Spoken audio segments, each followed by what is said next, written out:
all stand, please?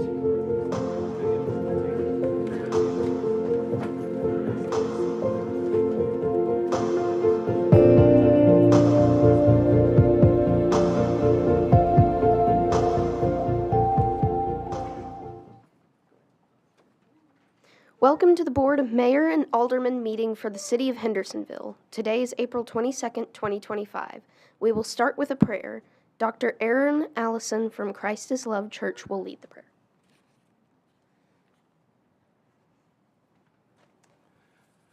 Would you please join me in prayer?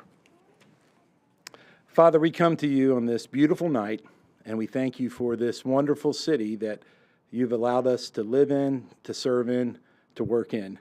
We thank you for the leadership that is here today and their personal commitment to serve our community, and we pray, God, you would give them wisdom. We know that there are those who are suffering tonight, those who need your touch, and so I call these names to you: Bennett Long, Danny Ellis, Daphne Cooley, Rip Leptector. And Lord, I pray, God, that their needs, Lord, that you would touch them. And Lord, as they endure these trials, Lord, we pray, God, that you would uplift them and uplift those who care for them. Thank you for all who are here tonight, who are concerned about matters in this community. We thank you for their care and their attention. Give us wisdom, give us civility, and let us honor you. And it's in the name of Jesus Christ that I pray. Amen. So that's Dr. Aaron Allison from Christ is Love Church. Aaron, we appreciate everything you and your congregation do for us, and thank you for joining us and starting us off tonight. Thank you so much. Yeah. Could you all join me for the pledge?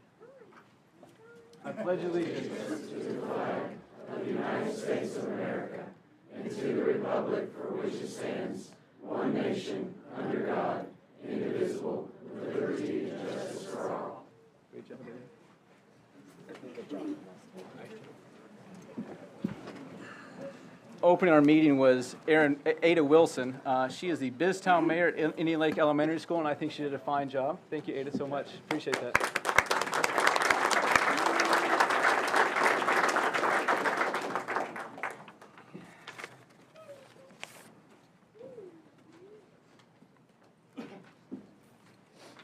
I'm going to entertain a motion that we accept our agenda, please. We have a motion from Alderman Dixon, a second from Alderman Garten. I do want to bring your attention to the fact that under Ordinance and Resolutions, item number 2, that we are waiving the 2-week rule there, and I'll explain the reason for that when we get to that. Any discussion, any proposals related to the agenda? All those in favor of approving the agenda that was provided to you in your packet, please say aye. Aye. Those opposed, please say no. That passes unanimously. Thank you all. Next, we have a couple presentations, and so I'm going to head down here.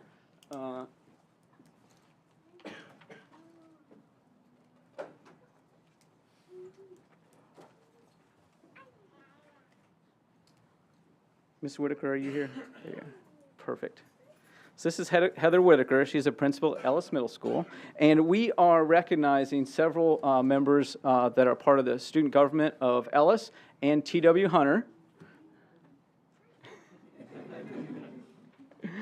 And I'm going to ask her to read the names to you.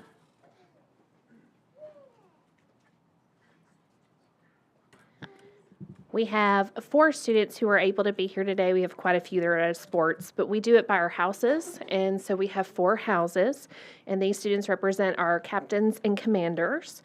So first we have Alexandra Campbell, who's from our captain for House of Commodore. We have Grant Hancock, who's our commander for House of Commodore. We have Peyton Trumper, who's our Princeps captain, and we have Kirsty Scott, who's our Viveos captain. And we're very thankful that they were able to join us and lead our school this year. Thank you.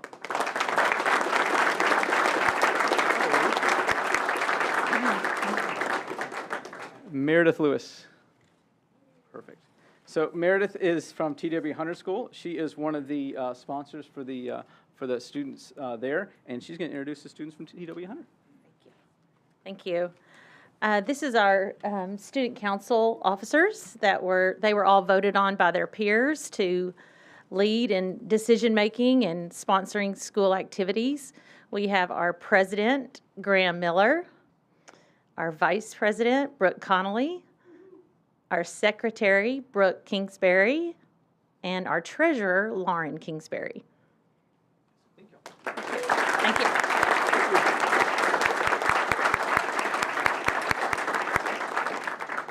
And now I need Tammy and Adrian and Hannah and Lacey and Jonathan. I'm not sure everybody's here, but super. Can y'all come on up here and join me?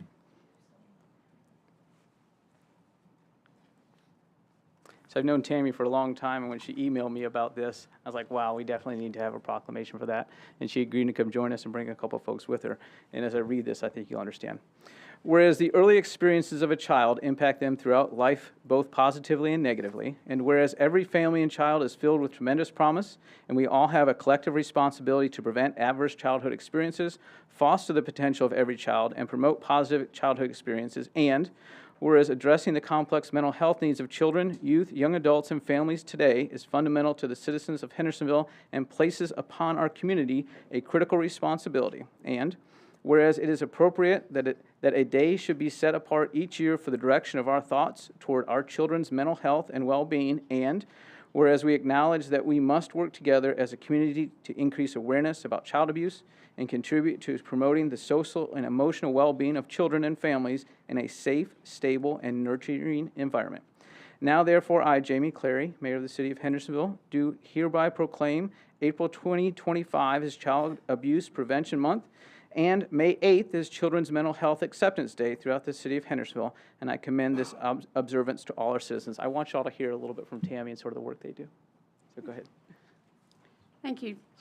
Tennessee Voices works across the state, and for me here locally in Sumner County and Hendersonville, part of it, we're focused on mental health. One of the programs that I work in, we advocate with families that have children with a mental health diagnosis, and whether it's in advocating in their school systems to make sure they're getting the services they need to be able to succeed in school, if there's juvenile court involvement, if they're needing help getting mental health services, or if there's DCS involvement, we work with the family, making sure their voices are heard and making sure they're hearing the voices that are coming at them from all of these different agencies.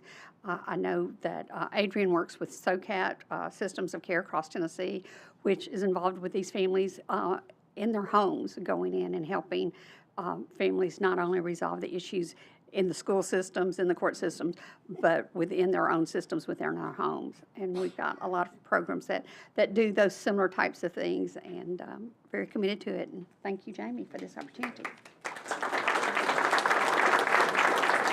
You get to keep this. There you go. Thank you. Let's do it again next year. We will do it. Okay. I just told Tammy, let's do this again next year. I want to make sure we acknowledge that next year. This is this is a proclamation that we've been doing for several years, and I appreciate Aaron and Joshua being here with us. Whereas throughout the history of America, faith in the Almighty God has been deeply rooted in the foundation and building of this great nation, the Lord has carried us through times of great crisis and celebration. Whereas in Hendersonville, the observance of the National Day of Prayer will be held Thursday, May 1st, with the theme, Pour Out to Our God of Hope to Be Filled, which is inspired by the verse from Romans 15:13, and then also, may the God of hope fill you with all joy and peace as you trust in him, so that you may overflow with hope by the power of the Holy Spirit.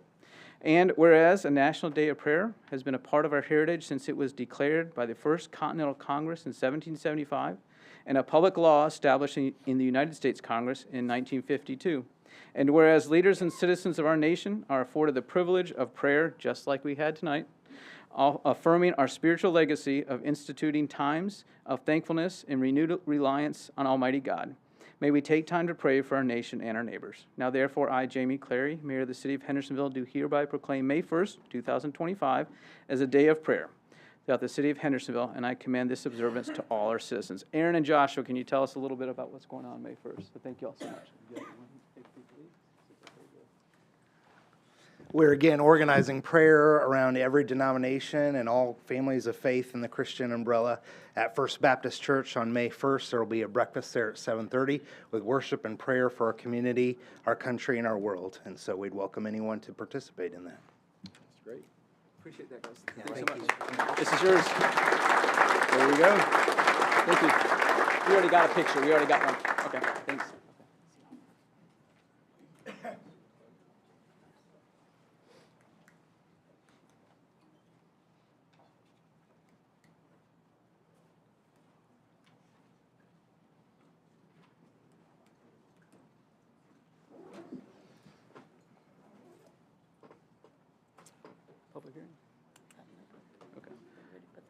We have no public hearing. Next, I'm going to entertain a motion that we approve the minutes that were provided to you in your packet. Those are from the April 8th, 2025 meeting.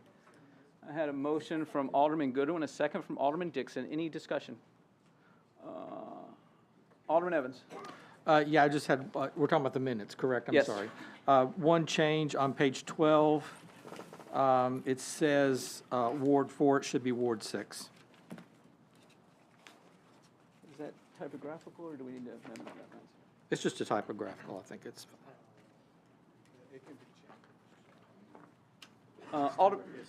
It's where it says Evans responded that he views it differently and used the example of his Ward 6 as only having one representative, but 4 parks in Ward 6. Okay, Should without say. objection, we'll change that, Thanks. so, since it's typographical. Any other discussion?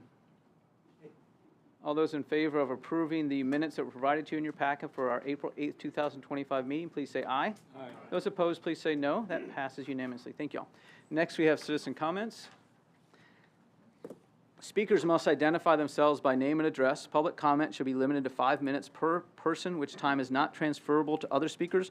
All comments are to be directed to the presiding officer, not to the alderman, city staff, or other members of the public. Comments must address issues, not individuals or personalities. Personal attacks shall not be tolerated. Comments may support or oppose particular issues or measures, but the motives of those with differing views shall not be questioned or attacked. Malicious comments will not be allowed. Speeches for or against particular candidates running for public office shall not be allowed. First, we have Kimberly Overton, Glen Oak Court West.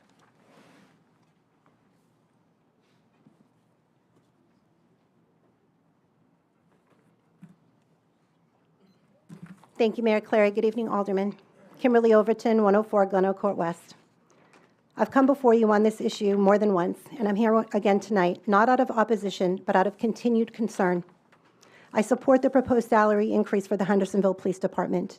They deserve competitive pay, and I highly respect and appreciate the work that they do. But so do our firefighters, and they are being left behind. We have an ordinance on the books, Ordinance 2004-24, that calls for similarly classed positions within the city to be compensated equally. It's clear that this is not being properly considered. Income parity is not a suggestion. It is a standard that we committed to. There's been a lot of talk about this lately, and I can't relate to the line of thinking that calls for police officers to be paid at a higher rate than firefighters. Firefighters endure significantly greater health risks due to repeated exposure to toxic smoke and carcinogens such as benzene, asbestos, and formaldehyde.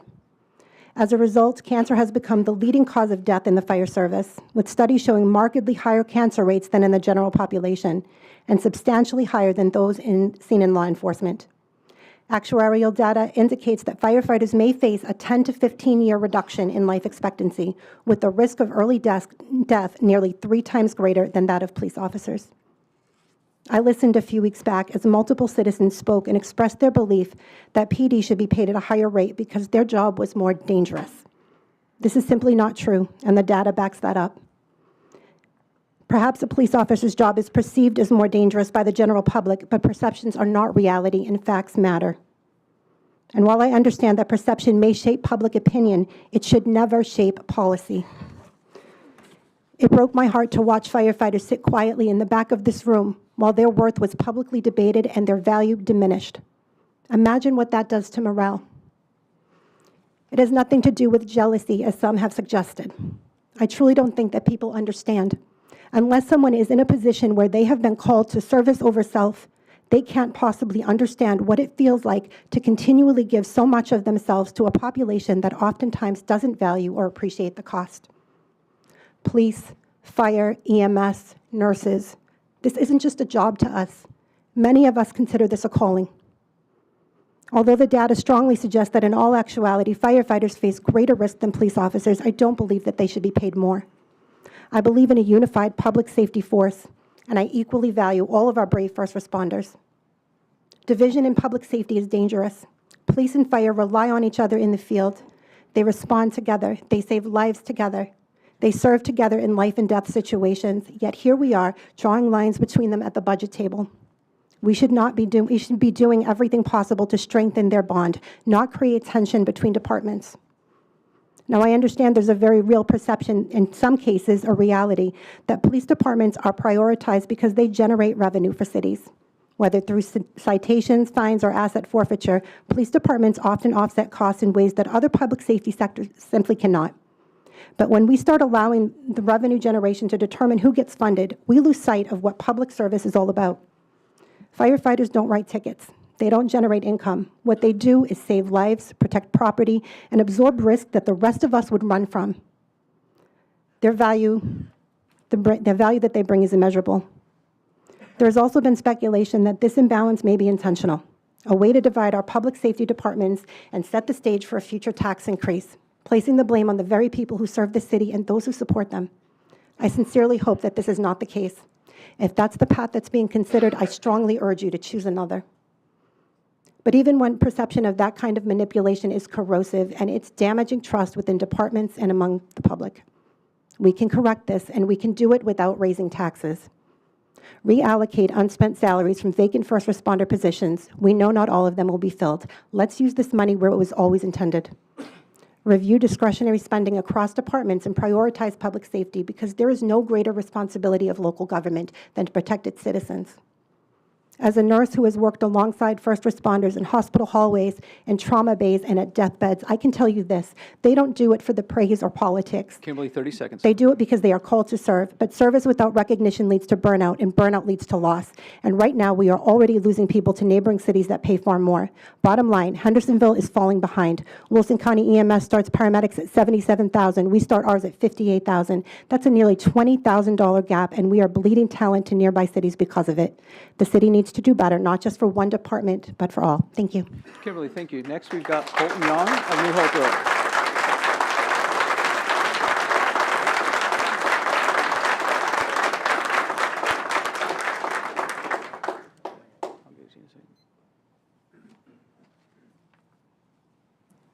Good. Yeah, go ahead. Colton Young, live at 2210B New Hope Road. My name is Colton Young, and I come before you tonight not only as a resident of Hendersonville, but as the Middle Tennessee District Vice President, a title in which I represent over 1,000 firefighters in the Grand Division. I stand here today on behalf of the men and women of the Hendersonville Firefighters Association, professionals who have dedicated their lives to protecting the lives and property of you, your families, and the citizens and guests of Hendersonville. These individuals who run towards danger when everyone else understandably runs away from it, who miss holidays, birthdays, and important moments in their families' lives to serve the citizens. And yet these men and women rarely ask for more than what is fair. However, what I'm here to speak about tonight is what's not fair. For years, the pay structure of Hendersonville firefighters have remained stagnant and non-competitive. To neighboring departments, these firefighters are doing more for less, responding to increasing call volumes from a rapidly growing city, while watching their compensation fall further and further behind. But what's even more troubling and frankly disheartening is what appears to be blatant retaliation against the Hendersonville Fire Department. It's no secret in this city that following the involvement of members of the Firefighters Association in a political race more than 4 years ago, there have been clear repetitive acts that appear punitive in nature. This is not rumor, this is not speculation, this is perception grounded in patterns that simply cannot be ignored. And I hope you hear me, Mr. Mayor. More recently, we've seen actions that strongly suggest retaliation following the grievance filed by Fire Chief himself, a respected leader in a department who is a member of the department who is unselfishly served. If the city's leadership punishes its own public safety leaders for following established process and speaking out when they feel wronged, what type of message are you sending to the members? Let me be clear. Retaliation has no place in professional government, not in policy, not in politics, and certainly not in public safety. These men and women are not asking for special treatment. They're asking for city leadership that does not punish its first responders for their civic engagement, which they have every right to do, or for seeking resolution through proper channels when they believe something is wrong. To add insult to injury, I saw a video recently where a Hendersonville Citizens Police Academy member commented and downplayed the roles and responsibilities of the firefighters. And despite those duties being clearly outlined in the city's own job description and handbook, the type of heroic that these men and women do should not be undermined by the professionalism.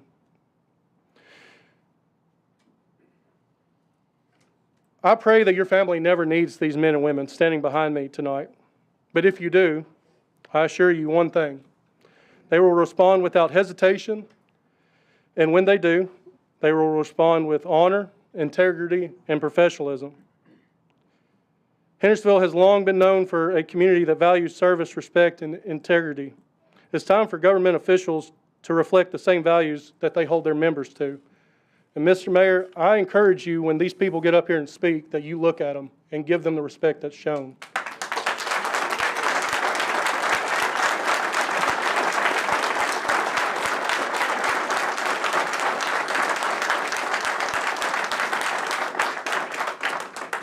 For the board members that support these guys, thank you. For those that don't, I hope you realize the division between police and fire is your safety, your family's safety, and the citizens' safety. So be careful what you do, because the citizens ultimately are your bosses, not the COO, not the mayor. Make sure you answer to your citizens. Colton, thank you.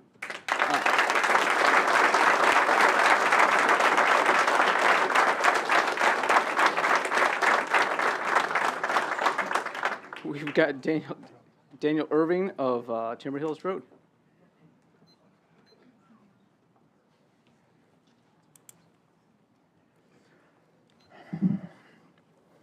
Good evening. My name is Daniel Irvin, and I live at 112 Timber Hills Road in Hendersonville. I was a senior firefighter with the Hendersonville Fire Department, and I was employed from 2014 to 2024. After nearly a decade of service, I made the difficult decision last year to leave for a career opportunity that offered better pay, enough to support my family without working a second job, and to allow me more time with them. It wasn't just about the pay, though. Increasing staffing shortages made it hard to use vacation time, especially during my children's spring and fall breaks. Even with almost 10 years of service, I often had to rely on shift swaps, Kelly days, or paying someone to cover for me just to get that time off. And that's not sustainable, and frankly, it's not acceptable. And I don't claim to have the answers to the recruitment and retention issues facing the department, but I do believe that the city took a strong step by improving support for the police department. I urge you to consider doing the same for the fire department. These men serve with dedication and pride. They deserve the same level of investment. Sorry, it's just getting a little emotional being here with them. It's been a while. Hendersonville Fire Department has always been a department I was proud to be a part of and recommend to others pursuing a career in the fire service. And I'd hate to reach a point where I couldn't say that in good faith. When I was in the military, during training on basic field care for traumatic wounds, there was a phrase that we often use: monkey see blood, monkey stop blood. And right now the fire department is bleeding out. We're losing experienced, well-trained personnel that the city has invested heavily in to become skilled professionals. These retention issues cannot be ignored. And I haven't been away from that profession long enough to forget that when a member of your team is bleeding out, you act. You stop the bleeding. And I urge you to take meaningful action by demonstrating your support for the fire department. Thank you. Daniel, thank you.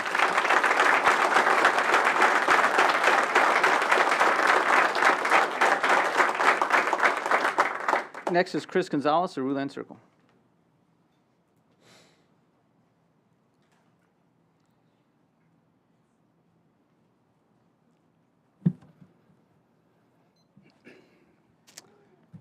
Good evening, Chris Gonzalez, 120 Ruland Circle.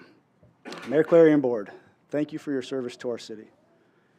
I've never sat in your chairs, and I can't begin to imagine all the factors that you have to consider when making decisions for the masses. I love this community. I was a firefighter here for 16 years, and I was a captain at Station 3 when I left almost 3 years ago. I'm here tonight to humbly request BOMA to get a handle on this situation. Things in the city have escalated to the point where my neighbors and friends are asking me what's going on with city politics. What's the beef between fire and City Hall? This is not good for business. What this is an opportunity for strong leadership to unify the city departments, work through the issues, and come out stronger than we were before. The pieces are all there. You have an amazing fire department. You have a public that loves and supports their firefighters. Your job is easy. Facilitate that bridge between the people that need the help and those that want to provide the help. Get out of the way. Give them the tools they need to get the job done and let them do it. They will do it. That's what they signed up for. Before I was in the fire, I was in the Marines from 01 to 05. While there, I thrived in the camaraderie, the brotherhood, the leadership, teamwork, all qualities that I was able to bring with me to Hendersonville when I joined here in 06. Those qualities served me well and helped me to contribute to my team and better serve the citizens of Hendersonville. I was fortunate enough to work at a fire hall in the same neighborhood that I lived in. That station was right across the street from my kids' elementary school, and some of my proudest moments were when we were returning to the station, backing the engine into the hall, and my kids would run out there at recess. They'd run up to the fence and say, "There's my dad," and bring their friends over. Like, you can't imagine the pride that you feel in those moments. Having the honor of making calls in your neighborhood to your neighbors and friends in their time of need, I never imagined how much I would love that.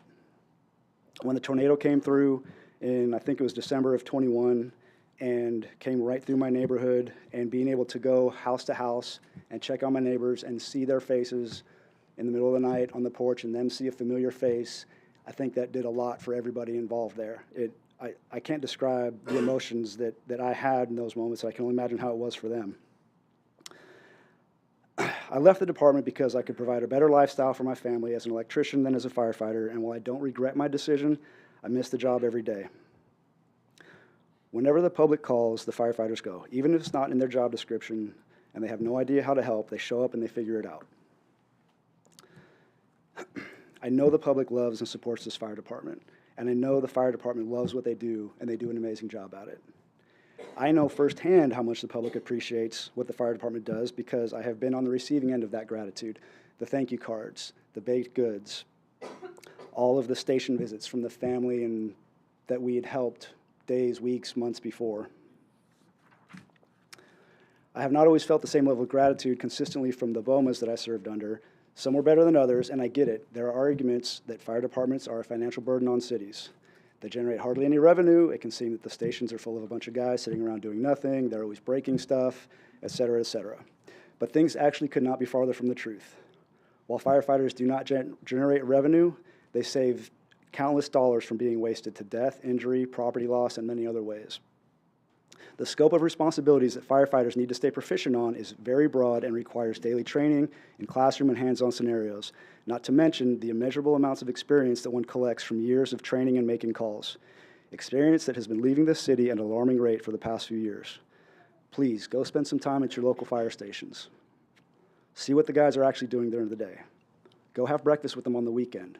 Do some ride-alongs, so you can understand better what it is that they actually do and what the job consists of. It seems that especially now, this board does not show the same level of support for the fire department that its constituents show towards them. Again, I get it. You have many things to consider. You have to be fiscally responsible. Nobody wants to increase taxes. You all are very smart. You're creative. I've seen what you guys can do when you come together, when you're properly motivated, the things that you can accomplish. It's pretty impressive. Do the work. Figure it out. Bring the city back together. You are all elected to represent the people of Hendersonville. Please do right by your constituents. Represent them, protect yourselves, protect all of us, and ensure that we don't lose any more good, experienced firefighters. Thank you. Chris, thank you.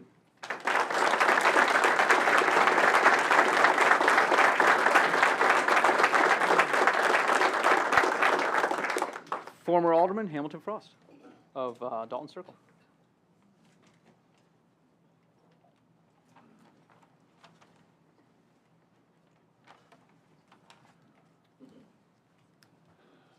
Good evening, Mayor, Alderman. Thank you for the opportunity to speak. I think most of what has been said prior to me coming up here pretty much reflects my feelings.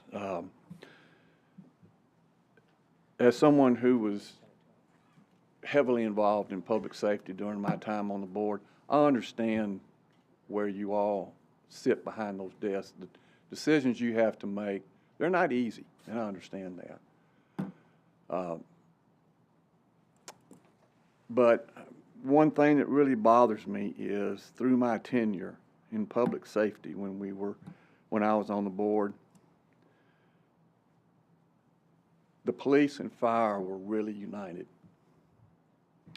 And now I see a division Not because necessarily you gave the police a raise and you left out the fire. I don't look at it from that point of view. The way I look at it, yes, the police deserve what they had, but so does the fire department. The fire department should have been included.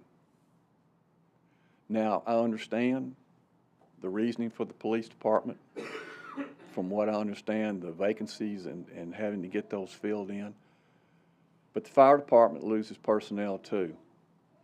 And one thing you want, in my opinion, that needs to be done, you need to make sure you've got a good list of people. I remember back, I don't know if you all remember, Chief Key, when he was police chief, it was not unusual, and Mark knows this, to have 200, 300, 400 people on a list to test for 2 or 3 spots.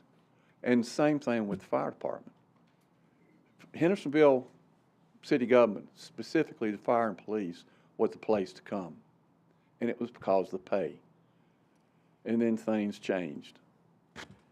In 2004, the board, by ordinance, passed a pay parity to help make sure the police and fire stayed comparable to each other. Now, they have just different job descriptions, but the fact that they have different jobs, they still have intense training. They still have to go through all of the necessary risks in their jobs. And therefore, in my opinion, the pay should be comparable. Now, I disagree with the way it was handled. I would have handled it as brought it up in the budget year, but I no longer have the information you all have, so that's just my opinion. But ladies and gentlemen, the vision that was set forth in the way it was done, it says the police department was more important than the fire department. And that vision should not be there simply because you've got people out there that may be looking at coming to the city as a firefighter or even as a police officer. And they don't know what you know. They want to come to work where they can have a career, but they also want to have an opportunity to make a living to support their family. And it's just that simple. Now, in my opinion, I wish you had done it, both of them together. I don't know what has happened to the parity. I don't know why it's disappeared, for whatever reason. But ladies and gentlemen, please, this method that was used, though the intent was good for what was needed, has divided emergency services. And we don't need that. We don't need that visible look. It's not good for our city. And that's really about all I have to say, because the speakers before me pretty much summed it up. But I felt it necessary to come up here and say something because of my... 30 seconds. Thank you, Mayor. My desire to see public safety flourish like it should. If you don't have adequate police and adequate fire, the rest of it's inconsequential. If you can't lay down at night and feel safe, that if something happens, you know the police will be there. Or if your house catches fire or it's a medical, the fire will be there. Ham, thank you. Just remember, come budget time. Mike Scudder, Drakes Hill Court.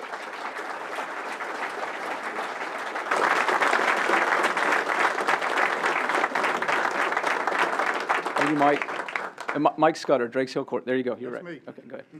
I I didn't know if you heard me. Good evening, folks. Appreciate you allowing me to talk. My name is Mike Scudder. I live at 2018 Drakes Hill Court in Hendersonville. I'm here this evening to speak on behalf of Hendersonville's finest, the fire department, led by Chief Scotty Bush. Tonight I want to tell you about my 3 experiences that we have had with the fire department. The first one was on New Year's Eve 2019. I was diagnosed with COVID. By January the 3rd, my wife asked our son Mike to stop by and check on me. After he arrived, he immediately called 911 for an ambulance. As his training as a Hendersonville fireman and advanced EMT, he saved my life that day. Where most people would have thought it was just COVID symptoms, Mike knew otherwise from his training. Once I arrived at the hospital, doctors went to work. Soon they discovered that my sodium level was at 107. 3 days later, I came to in the COVID ICU room. Doctors came in to see me and said that he had never seen a person with a sodium level that low alive. He said that I was within a couple of hours of dying, and the quick thinking of your son saved your life. The second one was on July the 20th, 2022. I stopped by my mom's house to bring her groceries. I found her slumped over the kitchen table unresponsive. My wife helped me get her onto the floor and call 911 as I performed CPR. The 911 dispatcher kept me calm as I worked on her. Engine 6 arrived within a couple of minutes and took over. Their compassion, their professionalism, dedication, and training was amazing. Unfortunately, my mom went home to meet her Heavenly Father that night. But that night I knew that our city was in the hands of some good people. In 10/28 of 2023, we called an ambulance to my father-in-law's house. Engine 4 arrived first and then the ambulance came. The firemen showed so much compassion as they gently rode him on into a hand-type stretcher to get him out and down the hall and outside. There wasn't much for them to do other than transport them, but we were impressed with the love and the compassion that they showed to a fellow human being. I know these 3 stories don't seem like a lot, but multiply them by 100,000, and it's a city that's touched by our fire department daily. The police go to work every day with a gun, a stun gun, and a bulletproof vest for protection. While that's no guarantee that they'll go home to their loved ones that night, now we send our firemen out every day with none of those items. They're expected to go into a burning building or go into a home on a medical call, not knowing if there's a person inside ready to stab or shoot them. I'm not sure how this mayor and board can sit there and tell me their job isn't as dangerous as the police's. I'm glad the police received a good raise, but the firefighters deserve just as much. These men and women give their all for this city every day. At least this board should recognize their sacrifices and give them equal pay raises. By the lack of good pay raises that match the police's, I fear that our firefighters' experience will slowly fade away as our best move to surrounding departments for better pay. The dangerous job they perform to support their families. I, for one, plan to keep a better eye on this board and the mayor, and I plan to hold all of you accountable for your actions come election time is coming. Do what's right for the city as a whole, not just for the few of your buddies. And like I always have told my sons, the truth is always the truth, and the truth never changes. Thank you. Mike, thank you.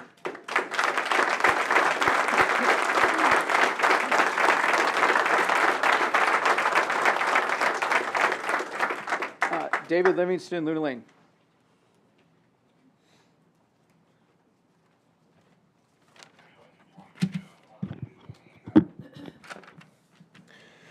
Good evening, Mayor and Aldermen. Thank you for the opportunity to speak with you tonight. My name is David Livingston, 173 Luna Lane, and I'm here on behalf of the Hendersonville Firefighters Association. I want to begin by saying how grateful we are to serve Hendersonville. It's an honor to protect this beautiful city, respond when citizens are in need, and be a part of a team that puts community above all else. We recognize the trust that this city's placed in us every day, and we take the responsibility seriously. Service is what drives us. But I'm here today to talk about issues affecting retention, recruitment, and morale in our fire department. Compensation, retirement, and the respect Hendersonville Fire Department feels like it's deserving of. Currently, salaries for first responders in Hendersonville are trailing behind many surrounding departments. Departments that serve similar-sized communities with similar demands are offering more financial, beneficial situations for their first responders. Private sector employers are offering extremely competitive compensation, more work flexibility, and better work-life balance options. This has created a real challenge for us. We are hiring bright, capable new firefighters, investing in their training, creating top-notch public servants, and then unfortunately, losing them. We are watching tenured firefighters leave our department for alternate careers, telling us how much they miss the job, but appreciate to be better off financially, physically, and mentally. They leave while still loving the job, they leave while still loving the leadership, and they will leave still loving this community. But the rewards that come from community service are not able to overcome current economic demands and the futures offered elsewhere. I take pride in serving this community, and I love this fire department, its personnel, and its leadership. But when multiple surrounding departments are offering significantly higher pay, sometimes upwards of $12,000 per year, it becomes increasingly difficult to ignore. It becomes increasingly difficult to justify remaining at Hendersonville, attempting to build a future here, support a family here, and plan for retirement here. It's not simply about wanting more. It's about fair compensation for the work that we do, the sacrifices we make, and the market that is driving these changes. Aside from salaries and retirement, it is about morale, it's about continuity of personnel, and it's about the future of this fire department. We train personnel leave, we lose experience, we lose cohesion, we lose the monetary investment this city has made in them. We want a fire department where firefighters stay, where they grow, where they are rooted in this community. With your support, we can ensure the majority of Hendersonville first responders are not only employees, but career-focused citizens of this city, and committed and proud. Thank you again for your time and your continued support. Please help the Hendersonville Fire Department remain competitive, stable, and staffed with the best available people that are supported to serve this great city with excellence. David, thank you. Thank you again. Appreciate that.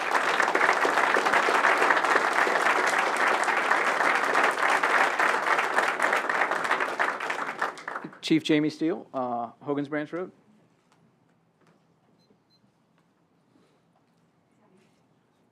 Jamie, Chief Steele, can you hold on 1 second?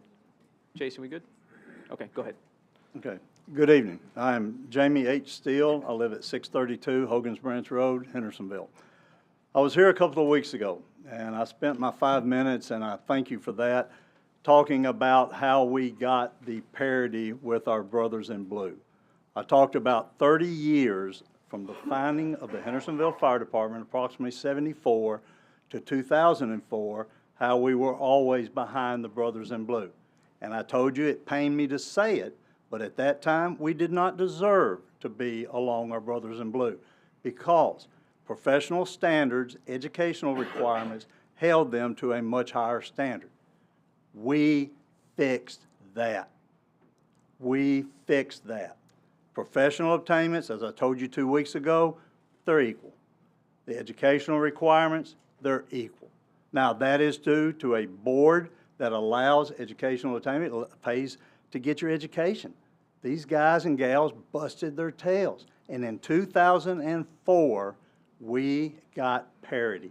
Now, I know parity has been used a lot. I know it's been defined. It's been definitions and everything. Let me tell you about what parity means to a firefighter. Let me tell you what parity means to any working man and woman in this great nation. Parity to a equal, someone that you respect, in this case, the boys and girls in blue, respect. You respect me, you tell me that, you award me that, and I will serve you tenfold over. That's simple. That's what you do. Now, parity, parity. I know I hear it, and we fought so hard for that, and we got it. 2004, we got it. It's 21 years ago. It's gone. Now our boys in blue and girls in blue are recognized by salary. They are recognized by respect in the eyes of those without that, and that's not right. That's not right. Let me tell you what I think about when I think about our Hendersonville Fire Department. I recognize my 38 years, I recognize everything, but when I get other colleagues that come to me and they talk about, what did y'all accomplish at Hendersonville? Because as Alderman Frost, Ham Frost said a while ago, we were the king dog. Hendersonville Fire, Hendersonville Police, but Hendersonville Fire, we were the big boys. 2000, we had 400, as Sam said, on our list to get on our department. We were recognized. I was talking with some colleagues not too long ago. They were going over a class that I had taught in leadership. One of the things that was asked me from the panel was, what was your greatest accomplishment as a Hendersonville fire chief or as a Hendersonville firefighter? They talked about $6.7 million in federal and state grants, 2 ladder trucks, a dive boat, an honor guard that goes around these other departments and helps them get their own. So many things just kept coming. And as they listed them, they finally sat there and said, Chief, what was it? Yeah, every one of those. Wow, I'm so proud to be a firefighter in Hendersonville. But do you know what the glue that held that together? Parity. But again, let's move that word aside. Let's insert cornerstone.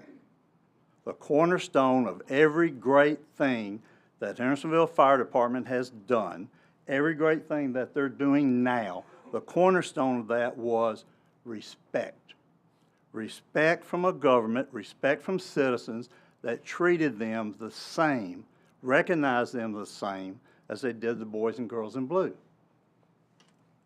It's that simple. You're going to hear all the things, and you're going to, yes, we love to talk about what we do because we're proud of it. The police do too. But respect that we got in 2004, the parity, the cornerstone of every good thing you're going to hear from these men and women. Every good thing was held together by respect. Board of Mayor Aldermen, Ham Frost come up here and stood in front of you. He was an alderman a long time ago. Chief, 30 seconds. Long time ago. Do you want to come up on this board in 20 years and say what that man said, what he did for this city, what that Board of Mayor Aldermen did for this city? They did a great thing because they gave our fire department respect. Respect that has been taken away. No to the boys in blue, but it's something you got. Do you want to be that board that takes away that respect? Thank you for your time. Chief Steele, thank you.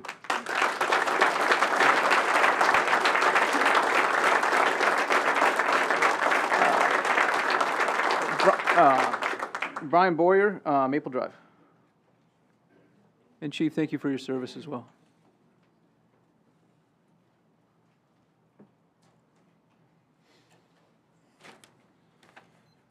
Good evening. My name is Brian Boyer. I'm a 25-year veteran of the Hendersonville Fire Department as of last month. My first part of my comments is a letter from Denise Dallenbach addressed to Mayor Clary that she has asked me to read. Good evening, Mr. Mayor. My name is Denise Dallenbach. I am Don Dallenbach's widow. That word widow sends chills up my spine. It still does not seem real that my husband is gone from this world. But I'm glad he's not here to witness this same shameful situation our city is in right now. When I was thinking of what I wanted to say tonight, Matthew 5:39 comes to mind and states, "But I tell you, do not resist an evil person. If anyone slaps you on the right cheek, turn the other cheek also." This verse is often interpreted as a call to nonviolent resistance and forgiveness rather than retaliation. I was raised by a God-fearing family, and my mother always told me to turn the other cheek. So I turned the other cheek when you didn't speak to me at my husband's funeral. I also turned the other cheek when you didn't speak to me in this very room when my family was presented with the Medal of Valor. However, when my son Dylan, seated right over there, kindly held the door open for you at the bank last week and you walked right past him once again with another opportunity to share your condolences, you slapped our cheek yet again. Shame on you, sir. I am so proud of my son for not slamming a door in your face as you deserved. Your behavior as a representative of this city is unacceptable and shameful, but that is on you and for you to live with. I chose not to be here tonight because this meeting should not be about me or my family. It's about the continued disdain and disparity you show for our fire family. This fire department provides an exemplary service to this city and its citizens. Their professionalism and training is unparalleled, yet you continue to choose to cause divide when there should be unity. Members of BOMA, I urge you to reevaluate where your loyalties lie within our community. Do the actions of one man warrant this amount of attention and upheaval? This fire department and Chief Scotty Bush have taken care of my family every single day since day one of Don's diagnosis. I hear from a firefighter or fire wife every single day. You should be proud of them for the beautiful souls they are and how they have cared for a fallen brother's family instead of trying to tear down what God is so beautifully holding tightly together despite your continuing efforts to tear it down. Mr. Mayor, I forgive you for not coming to me as you should have several times. Please choose to change. We can all do better, be better. Someone has to take the first step. I'm good with being the first. Will you be the next? As I said, that was a letter from Denise. I have my own comments that probably won't be near as cordial. I was in attendance at the State of the City address on April 11th, and there were 3 disturbing comments or actions taken by you, Mr. Mayor, that I'm going to address. You stated the city, quote, gave the fire department 17 raises in the last 8 years. Anyone paying any kind of attention to the city's politics the last few years knows this was an attempt to deceive anyone not paying attention. The fact is, those were COLAs and merit increases that all employees of the city, including yourself, earned, and those were not given to employees. They were earned by the hardworking men and women that work for the city of Hendersonville tirelessly every day. The assertion they were given to any of us was a slap in the face. This board has the power to fix the pay problem. You've asked us to be patient for a year and a half, which we have been. We have faith in the majority of this board to do what is right in this coming budget. You also decided to make a joke and make disparaging comments about business owners, property owners, and tornado victims in this city by stating you are creating, quote, a crappy building commission, unquote. Sadly, a few folks in the crowd chuckled, but it mostly fell on stunned and deaf ears.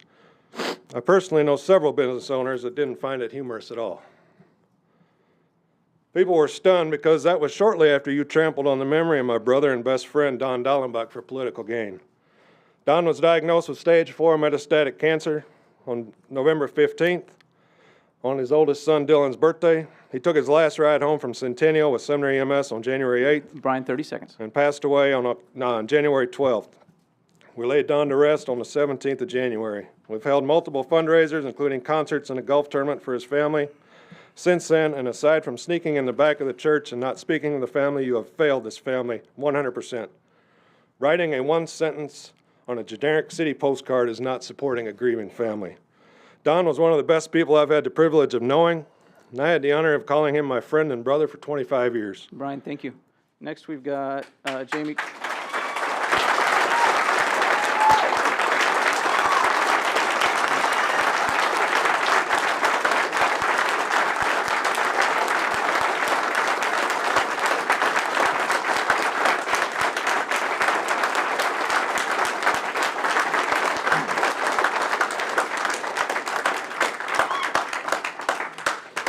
Next, we got Jamie Kostler of Free Hill Road. Yeah, thank you.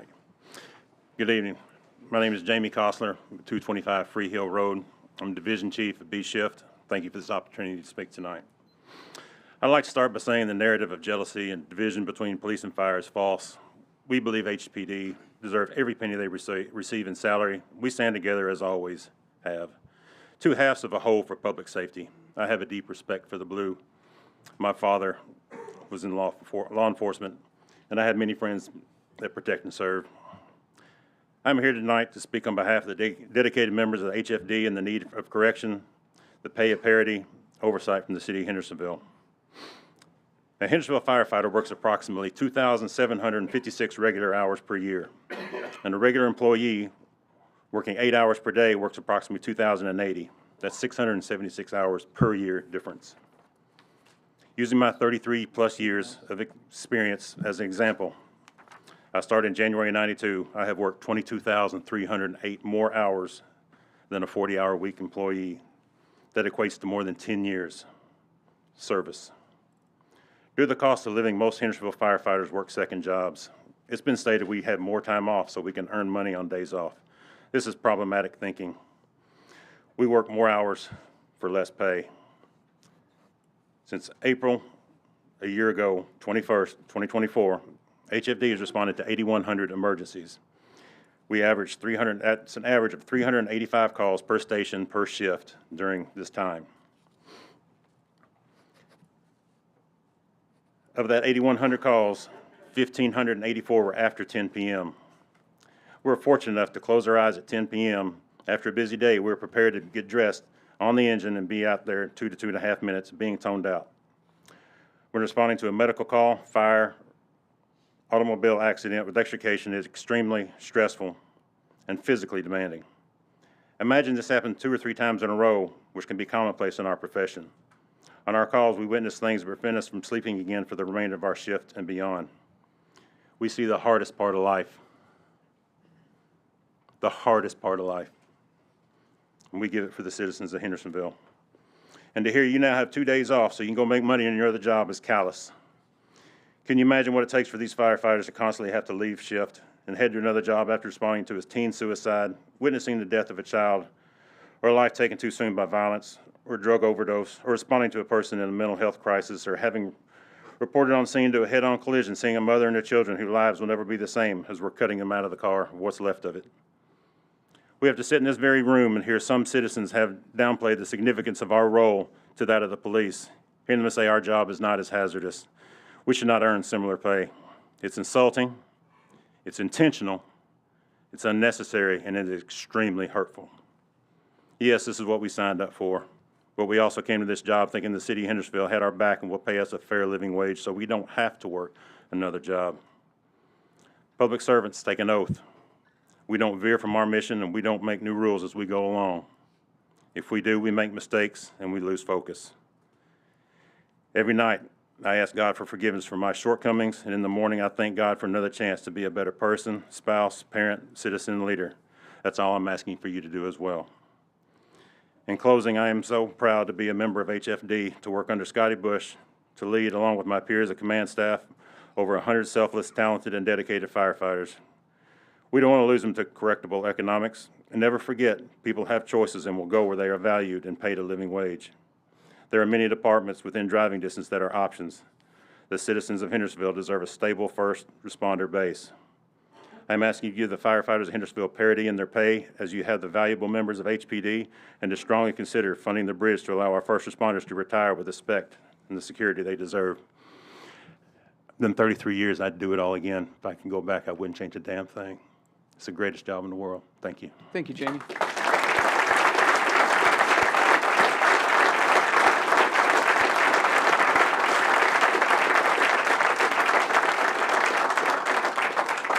Charlena Allmiller, Ruland Circle.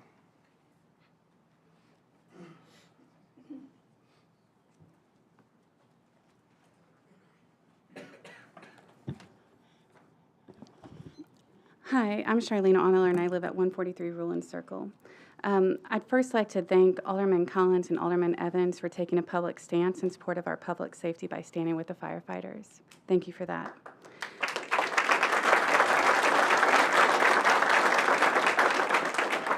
I am disappointed that when asked about the firefighter pay discrepancy, our mayor deflects by making disparaging comments against our fire chief.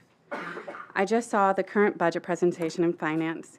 In it, the mayor's priorities are low property taxes, balanced operating budget, which is legally mandated, debt reduction, paving, and public safety vehicles. But those vehicles will not matter if we have nobody in them. Yes, we do want low taxes, but we want our public services more. The mayor presented the people with a choice, in his own words, from the post in My Neighborhood's Facebook on February 16, 2025. When explaining the sales tax referendum, Cleary said, first, we can reduce services, significantly impacting fire and police, departments that make up 71% of the city staff. Second, residents could vote to increase the city sales tax by half a penny. Third, the city board could raise property taxes. Now, some numbers were given in there that I questioned, but I'm a CPA, and I didn't get an answer to my questions of how those numbers came up with. But under both of the tax increases, approximately $9 million was estimated. And the public came forward. We passed it. 63.71% voted for it, and that's because our fire and our police, we want them compensated. Nothing in the sales pitch for the sales tax referendum said PIP would be paying only for capital. How useful is an empty police car or a well-equipped fire station without experienced firefighters? We were promised our police and fire would be taken care of. An increase of 7.5% for fire's compensation would put HFD at competitive levels with the neighboring communities. And fire is different than police because they work 24-hour shifts. They can live here and then leave to go to Brentwood and Franklin in order to work and then come back here. And that would equate to about a $1 million increase to our budget, which is far less than the $9 million that you guys estimated and have actually received in your sales tax increase. Mayor, we were promised if we passed a sales tax referendum, our fire and police would be taken care of. We, the people, did our part. 64% people voted for it. I'm here to ask for a straight answer that doesn't blame anyone else. Mayor, why have you broken your promise to take care of the police and fire if the citizens pass a sales tax increase? Were we lied to? Were you just unknowledgeable about the difference between sales tax and property taxes? Or is this lack of parity in pay increase a personal vendetta? Or is it a combination of the above? To the firefighters, please stick with us. We, the people, want you to be paid. Next time, we'll elect people that actually keep their promises.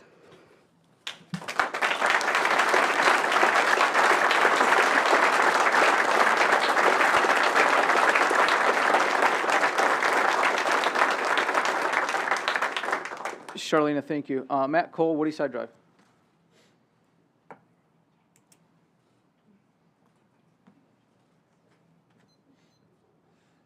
right. Thank you, Mayor.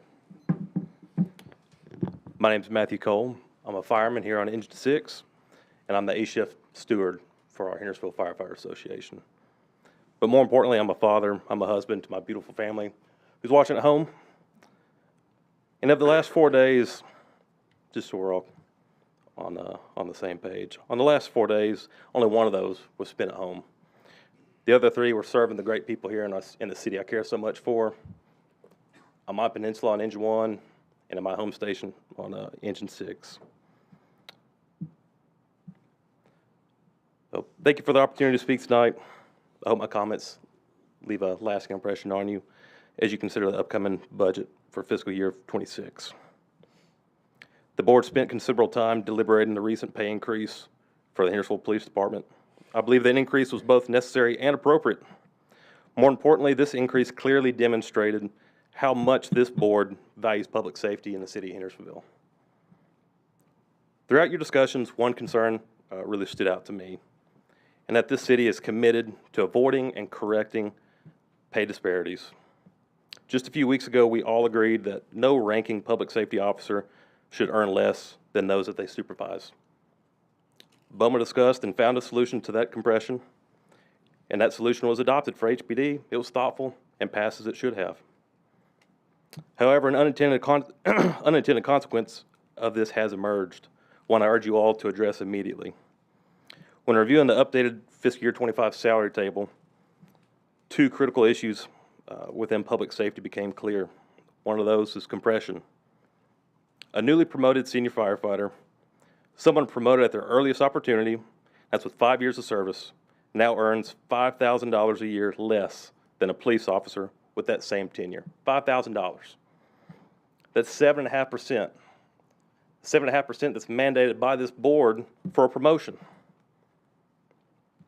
In this case, that same senior would have to work an additional 3 years, totaling 8 years of service, just to make the same pay as a police officer that's been here for 5 years. For context, for anyone that may not know how our rank structure works, the senior firefighter is a ranking officer in our department. They're a mentor to his firefighters, they lead truck and engine companies, and they often command complex and unpredictable emergency scenes, and they make critical decisions for his crew in absence of his captain. Second issue that I found was tension. If compression is the shrinking of pay gaps between ranks, then tension must be its opposite.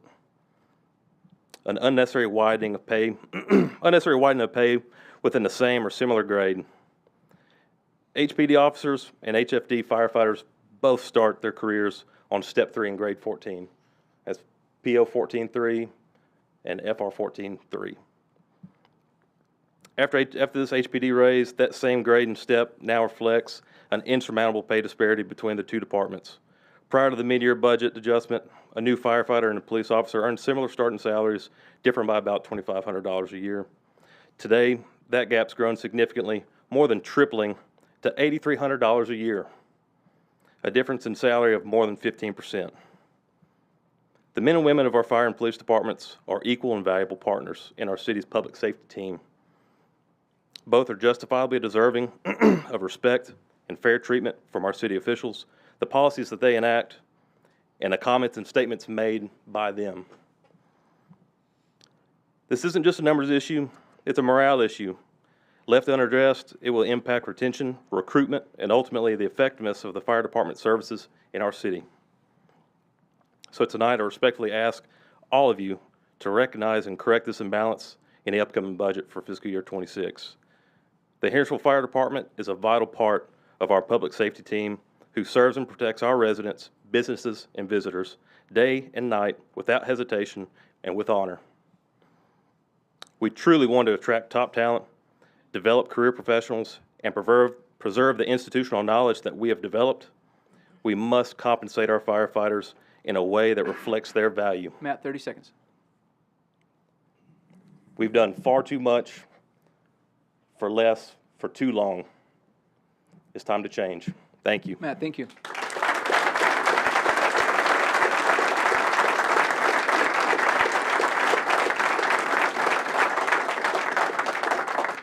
Next, we've got Steve Ryan of Pebble Run Road.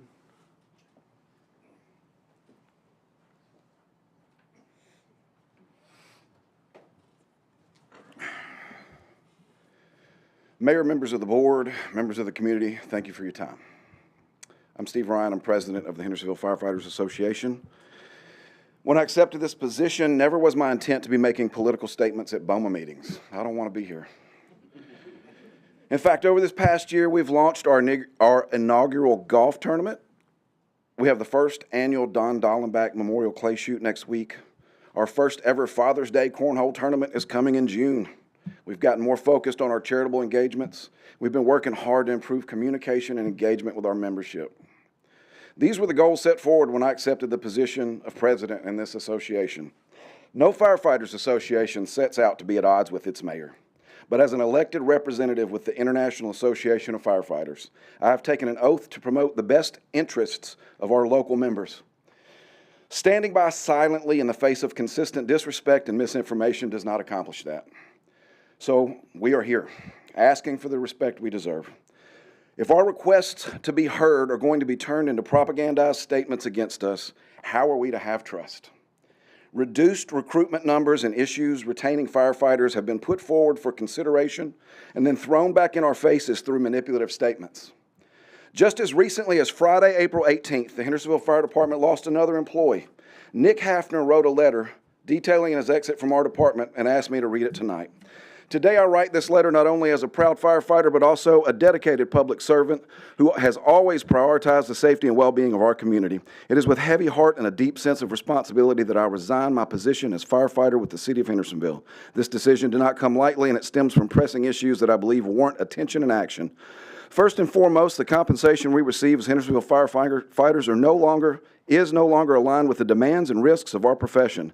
The pay scale has not kept pace with the current market. Over the past 5 years, many of us have faced financial strain and struggled to make ends meet. I personally have worked 3 jobs for the last 2 years, obliterating any hope of work-life balance and creating significant strain on my relationship with my wife.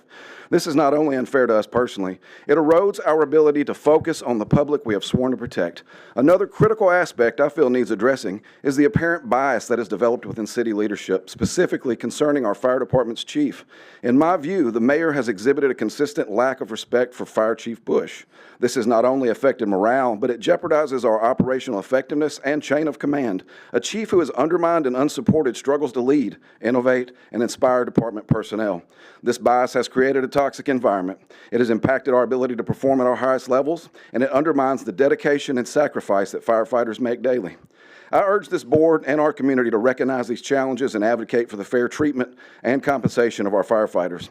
It is essential that we invest in those who put their health and safety on the line for our community every day. We ultimately need a collective commitment to reevaluate wages and benefits for all the departments of this city, ensuring they are equitable and reflective of the vital services they provide. As I take this difficult step to resign, I want to make it clear that I have accepted a position with another fire department, one that offers better pay and benefits. This decision was not made lightly. I made a commitment to serve this community, but I also must ensure that my family is secure and supported. The opportunity to join a department that places a higher value on its firefighters through compensation and benefits is one I cannot ignore. It is my hope that my departure, along with others over the past few years, will serve as a wake-up call for our leadership. Mayor Clary, I came to you last fall with my hat in my hand, asking for more communication and better relationship between the Hendersonville Firefighters Association and the executive office of this city. I acknowledged the tension that existed between the executive office and our department, and I stated that our association desired to be outside of that. I asked you directly to be the officiate for our inaugural golf tournament in October, and you accepted. Then you did not show the morning of the event and left me looking pretty foolish to a membership that was already pretty skeptical about requesting your presence to begin with. This, coupled with recent media comments tying salary adjustments for firefighters to property tax increases, state of the city comments insinuating that Hendersonville firefighters have received 17 unilateral pay raises over your 2 terms as mayor, and the use of our friend's death, Don Dallenbach, as a political stool are not the communications and relationship that we have been seeking. So I'm here, again, hat in hand, asking for an explanation and an apology on those comments and actions. Steve, 30 seconds. We want to work with the executive office to achieve what is best for the Hendersonville Firefighters Association and the city of Hendersonville. The ball is truly in your court. Steve, thank you.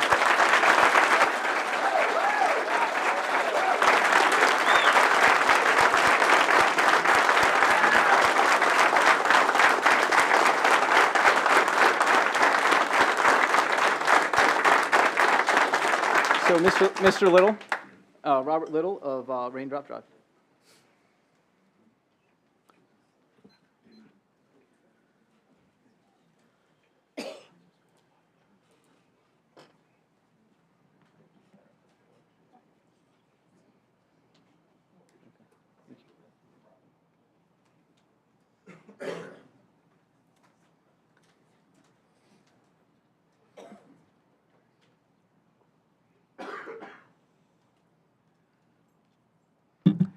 I'm Robert Little, 314 Raindrop Lane. The problem is safety in our neighborhood. Our subdivision has been trying to get a stop sign at the intersection of Creekwood and Orchard Valley. Our Aldermen Ward 6, Robinson and Evanston, haven't been able to solve this problem. This stop sign will not affect 99.99% of Hendersonville. Sarah Locke, Public Works Director, has done everything except put up the stop sign. She says she goes by the manual, spending our tax money for studies and reports, but not solving the problem. She just reads whatever the manual says. She even put a new coat of paint on the cement barrier over the creek. The problem is that Creekwood is a nice straight quarter-mile racetrack, except for just past the quarter mile, the street takes a left turn. There's a cement barrier there that cars hit. Also attached to the cement barrier is the subdivision gas line. Mrs. Locke also suggested to have the gas company spend their money to move the gas line. Mrs. Smith, who lives next to the creek, is worried someday a car will hit the barrier just right and she would not survive the explosion. Besides trying to get the stop sign, we have asked for speed humps along Creekwood. Again, Ms. Locke says it could not be done. Why then a new rich subdivision on Calendar Lane next to Lowe's get speed humps? It is also a dead-end street and is quite a bit shorter street. And why can't we get the same means to slow down the speeders in our subdivision? I can't vote out Mrs. Locke, but next election we can vote out the people who don't care about safety in our subdivision and other areas of our city. Thank you. Thank you, Mr. Little.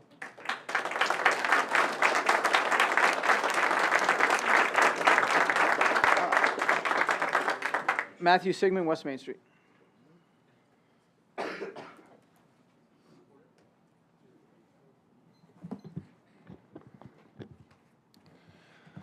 All right, good evening. My name is Matthew Sigmund, 242 West Main Street in Hendersonville.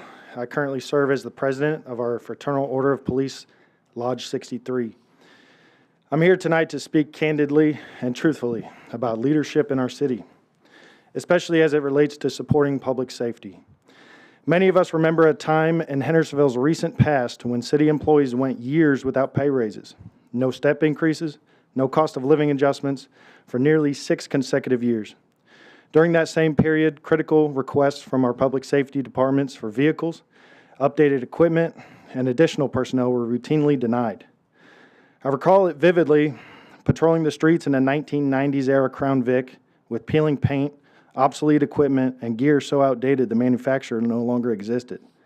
I was often embarrassed to respond to calls for service in a vehicle that sounded like it might fall apart at any moment.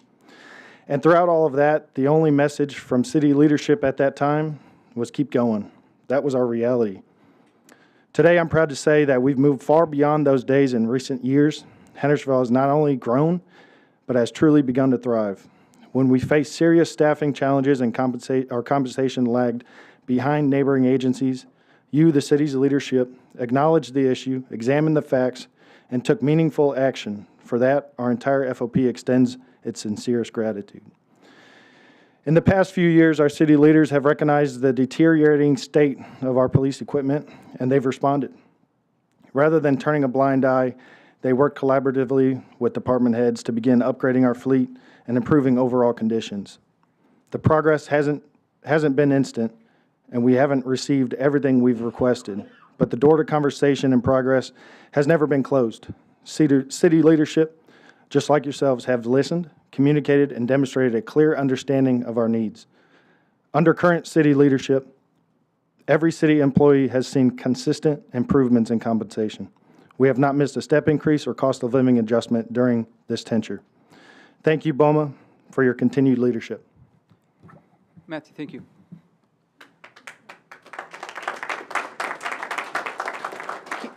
Keith Dunn and Saranac Trail.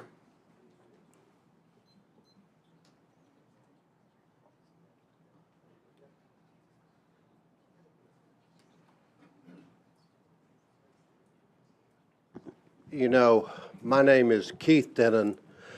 I live at 135 Saranac Trail, and I appeared before you all at your last meeting, and then I was talking about abandoned buildings.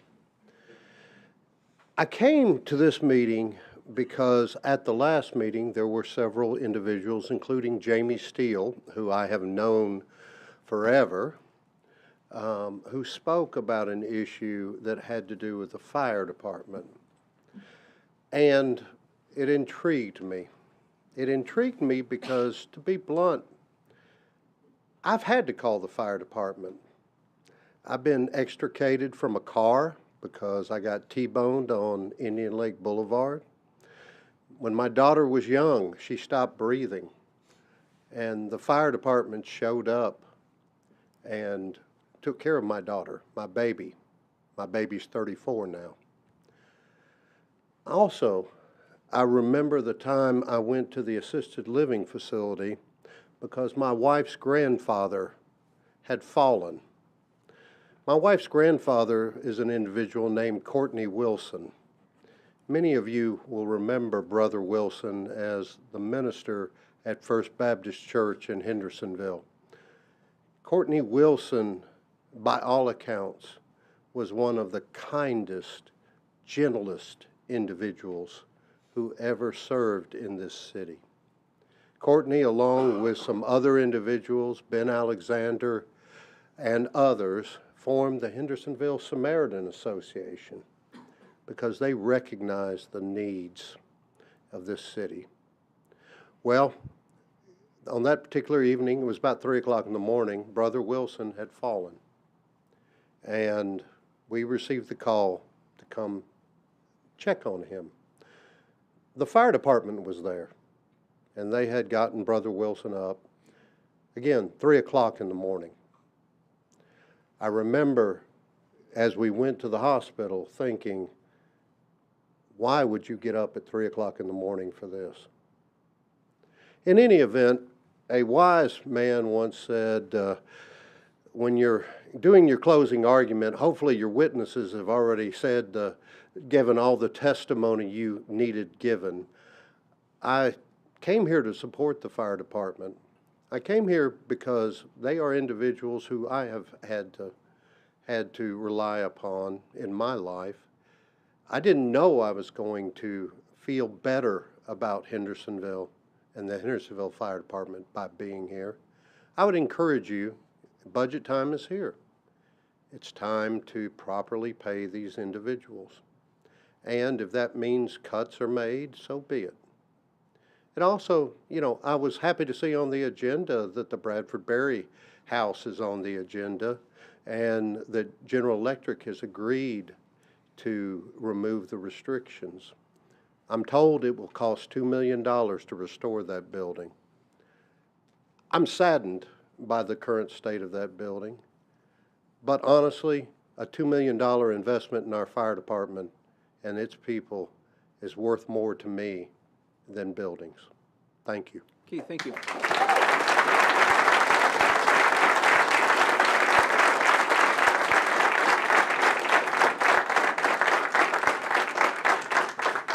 Keith, thank you. So several's had a committee meeting before this. We're getting close to an hour and a half. Karen? Yes, Mayor, I think that everybody in the room could take a breather right now. Okay. And I'd like to make a motion that we Do we have a take a breath. second? A second. Alderman Goodwin makes a second. All those in favor, please say aye. Aye. Those opposed, please say no. That passed unanimously. 5 minutes? 5 minutes. Okay, thank you all.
So next on the agenda is Mayor's report, and I appreciate the comments tonight. I really do. I appreciate that so many people care about our firefighters and our fire department.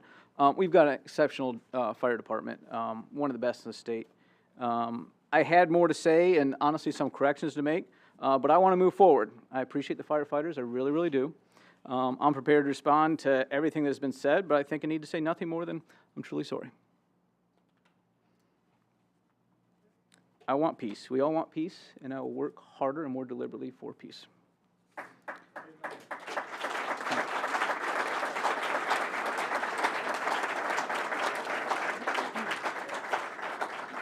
Thank you all. Next, we have a consent agenda. We have nothing there. Then we go to ordinance and resolutions. We have Resolution 2025-14. This is a resolution authorizing the mayor to sign a release of deed restrictions agreement relative to the Bradford Berry property. We have a motion from Alderman Sassy and a second from Alderman Ward. Any discussion on this? All those in favor of Resolution 2025-14, please say aye. Those opposed, please say no. That passes unanimously. Thank you all. Next, we have Resolution 2025-15. This is a resolution authorizing the handmade market to renew its use of the grounds of City Hall for its annual activities. I need a motion, please. Heard somebody down there. We have a motion from Alderman Robertson, a second from Alderman Garza. Any discussion on this? Alderman Collins, go ahead. I just wanted to bring up that last year when we did this resolution, we discussed that we would revisit the fees that were paid because they are the rules that we're using for this event and the fees are significantly different than what we use when an event is inside of a park, because this happens in the parking lot here at City Hall rather than a parking lot at Drakes Creek or Saunders Ferry Park. So I'm wondering, Mayor, if you had any thoughts, since this was your kind of your thing, about altering the fee schedule. I do a little bit. I'm just having a hard time finding something that is comparable. It's not a shelter. It's not a baseball field. We don't really maintain it. We don't have to send somebody out there to put lines on it. We don't have to mow it. Lance, you want to help us here? Could we change this today, or is it? Yeah, this is a resolution just specifically for this purpose, so the board is well within its rights to change it. Okay. Alderman Collins, is that? I just can't find something comparable. That's why I didn't change it. Okay, I mean, if everybody else is comfortable with the fees, then I'm not gonna raise a stink about it. Okay. I just thought you might have an idea because we did talk about last year changing it and you had agreed to that. Yeah. So, okay. Okay, thank you. Alderman Sassy. Thank you, Mayor. Mr. Ray, I'm remembering about a year ago we changed the fee schedule for city properties. It was like 25 a day, and we changed it to 75 a day or something. Do you remember anything like that? I don't remember specifically about I only recall it because I actually had a Boy Scout troop come to me who, and Mayor, I believe we spoke about this, that a Boy Scout troop came and they wanted to sell popcorn. They're like, we can't afford that new fee per day, and I was trying to help them, look at alternatives because we had raised it by a significant amount to use city property for their own events. Actually, I think that was they were on a different property, not city property, but they were required to apply for a temporary use permit. Oh, is that what that was? Yeah, and the permit fee they had raised. And this wouldn't apply to that, right? This is different. Okay. Yeah. All right, well, let's try it. Okay, Alderman Sassy, thank you. Alderman Skidmore. Yes, thank you, Mayor. We had that in Public Works this evening of this ordinance, and I asked earlier, or in that meeting, that, if the Parks Department was satisfied with this, the way the ordinance is written, and he agreed that it was fine, that he didn't have a problem with it, and that was Andy Gelly. And then the committee voted unanimously to approve it. But I'll tell you, we didn't get into it in the committee as a whole. But it may be something that next year, we can refer this, or we should refer the schedule as far as a fee schedule or something, that if it needs to be raised or lowered, or if anything, have a, I guess it would be what, general committee to look at this, or what committee would really look at it? I mean, we'd be happy to look at it in Public Works too, since it came in our committee, but it would be up to, you know, what you all think about that. But I just wanted to alert the board to know that we had some, you know, discussion on it too, but it wasn't limited to a fee schedule or anything. But we'd be happy to look at it. Okay. Thank you, Chairman Skidmore. So, thank you, Mayor. Appreciate that. Alderman Dixon. Yes, I want to thank Alderman Collins for bringing this up, because I'd actually forgot about that conversation that we had. And I remember then thinking this event has grown significantly in 4 years. It's been 4 years, right? 4 or 5 years. So I say 3 or 4, so it's probably 4. I We'll think take it's the 4. average. And you know, before we look at a fee schedule to be added just for this type of event, I was going to make a motion to change it from $200 to $250, because we're looking at this event going from May 3rd all the way to the end of the year. So it's $50, but you know, at least it's something. Okay. Is that a motion? Yes, I'm making a motion. Okay, so we have a motion I from said I wanna Alderman make a Dixon and a second Alderman Bergdorf to change this from 200 to 250. Lance, do you see where we should do that? Yeah. Oh, there we go. Alderman Skidmore, thank you. Item 3, where it says 200. Do what? Change that to 250. So Alderman Garton, Alderman Collins, Alderman Bergdorf on this amendment, or? Okay, give Go me 1 ahead, second. please. I'm going to go to Alderman Bergdorf on this amendment. Amendment adjacent, but I would. That sounds good enough. Go ahead. Okay, thank you. I would suggest, as it is amendment adjacent, I would suggest raising the rate, because that's, 250 is not, I mean, that was specifically, I enjoyed I appreciate the sentiment. I would say, it's only 250 per, or 200 for the event entirely, not per month. It's essentially 250 for the permit to use, for her to use multiple times. So she pays it one time. I don't want to beat it up here. I think this may need to go to, like Alderman Skidmore says, go back to committee and discuss it in a little more detail, because I feel like that we need to have a monthly fee for this rather than just a one-time fee. That's my suggestion, but I apologize. Okay, thank you, Alderman Bergdorf. Thank you. Alderman Garton. Oh, hold on. We had somebody. Okay. Yeah, you hadn't spoken, Alderman Martin. Go ahead.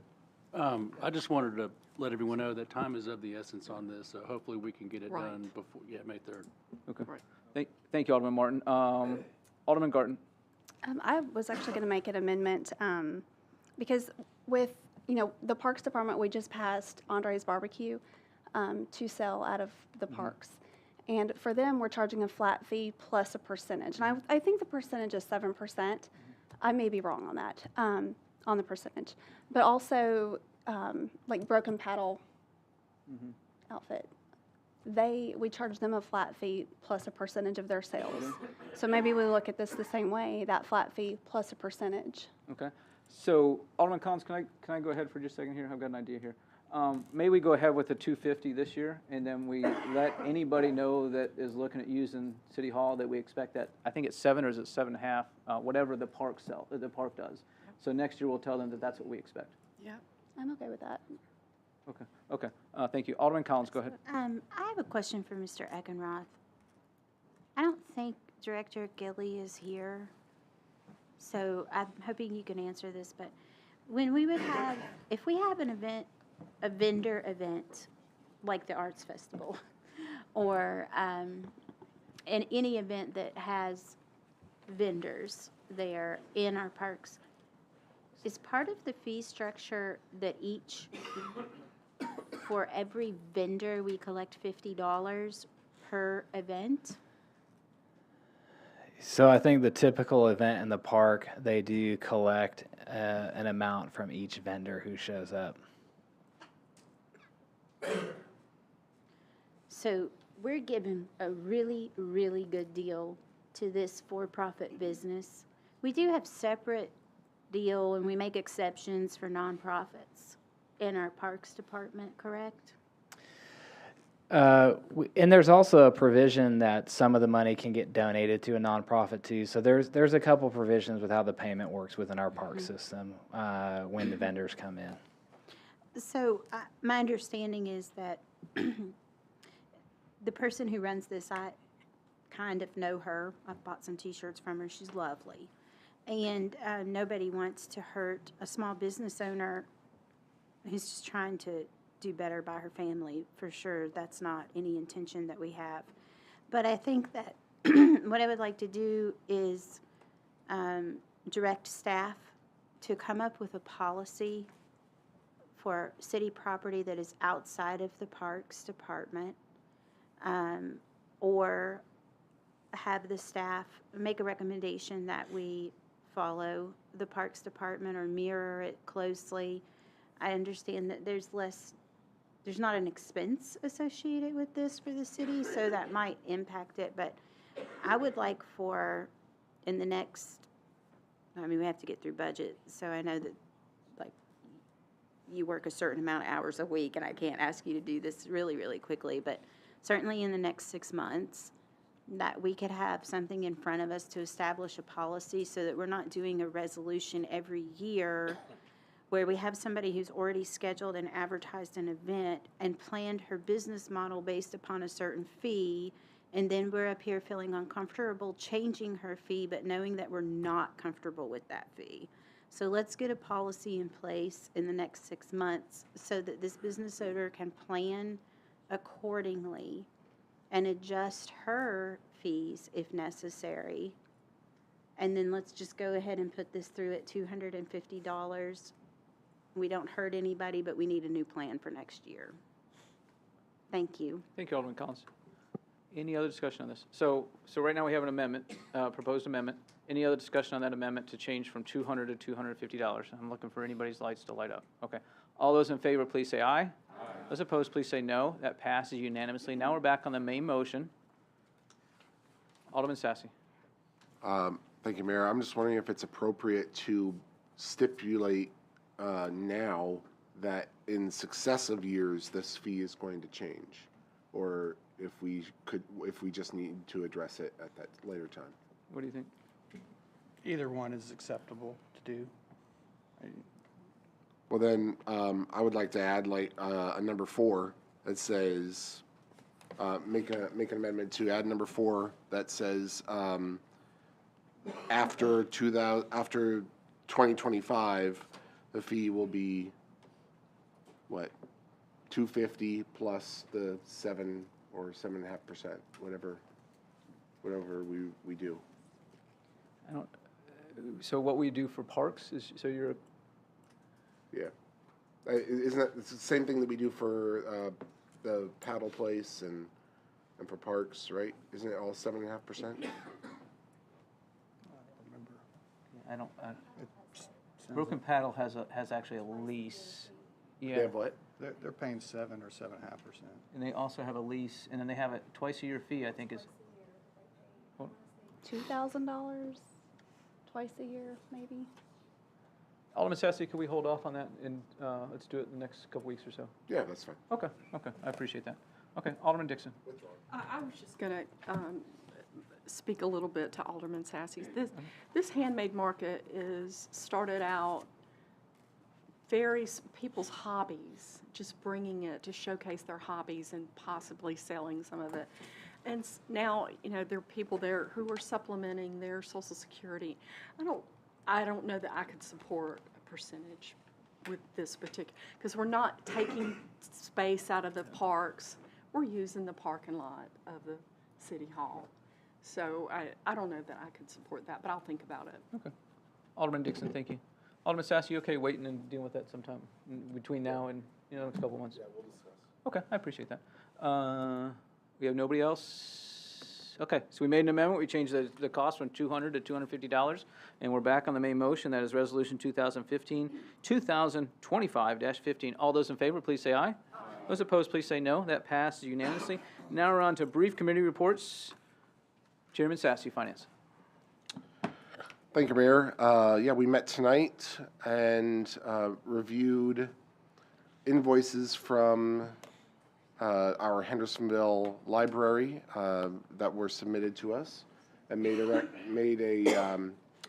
voted on a recommendation on how to deal with those invoices.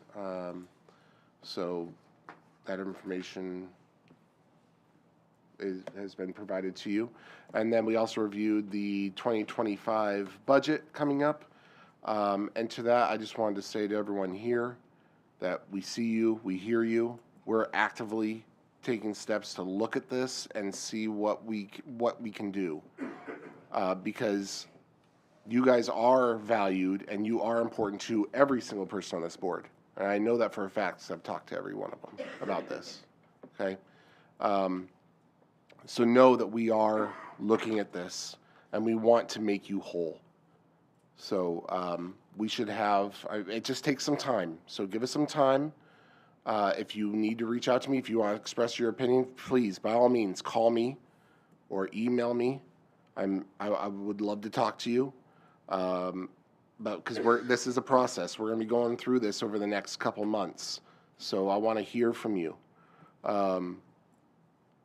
You guys are important to us. My whole family was firefighters up in Seattle, so I'm very familiar with the demands of the fire department. So I appreciate you, and we are working on it. But that's all I had, Mayor. Thank you. Appreciate that, Chairman Sassy. Thank you.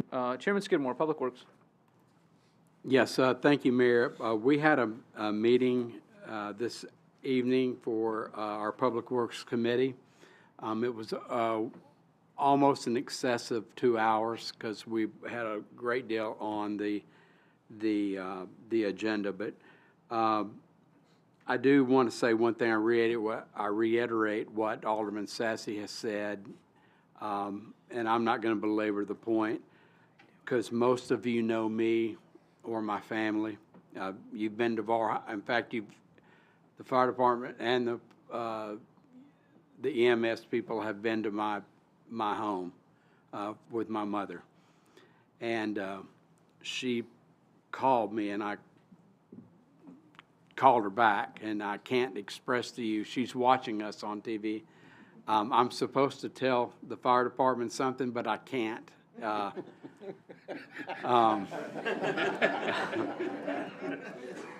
If most of you know my mother, you know what I mean, because she speaks her mind, but she is in support, as you well know, as our family has been for many, many years, and I appreciate that. But I'm grateful that you all are here tonight because she was very feisty tonight, and so that makes me happy when I see her that way because I worry about her a great deal. A lot of folks know she's almost 97 years old now, and so she wants to send you her love, and anything she can do, I'll say that anything she can do, she's ready to go.